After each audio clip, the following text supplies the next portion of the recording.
வணக்கம். ஸோ இப்போ நம்ம எண்ணெய் எங்கே வந்திருக்கோம்னா நம்ம வந்து தேங்காய் எண்ணெய் வந்து அரைக்க தான் வந்திருக்கோம். ஸோ ஃபஸ்ட்டு என்ன பண்ணோம், ஒரு தேங்காய் வந்து நல்லா முத்தி போன தேங்காவை இல்லை நீங்கள் தேங்காய் ஃபுல்லாக வெட்டி போட்டு இந்த மாதிரி பீஸாக காய வச்சிடணும்.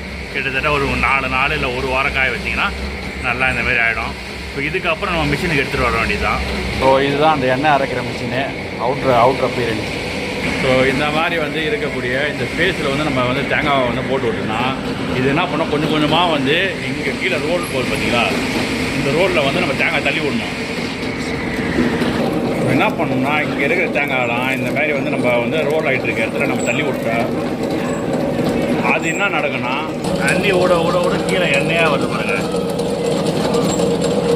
நம்ம பார்த்துட்டு தான் இன்ஸ்டன்ட் தேங்காய் அரைக்கிற மிஷின். அப்படியே உடனே தேங்காய் போகிற கீழே எண்ணெயாக வந்து இங்கே தான் வந்து புண்ணாக்கு வருது பின்னாடி. இந்த வீடியோ பிடிச்சா மறக்காம சேனல் லைக் பண்ணுங்கள், ஷேர் பண்ணுங்கள், சப்ஸ்கிரைப் பண்ணுங்கள். நன்றி, வணக்கம் மக்களே. தேங்க்யூ, பாய்.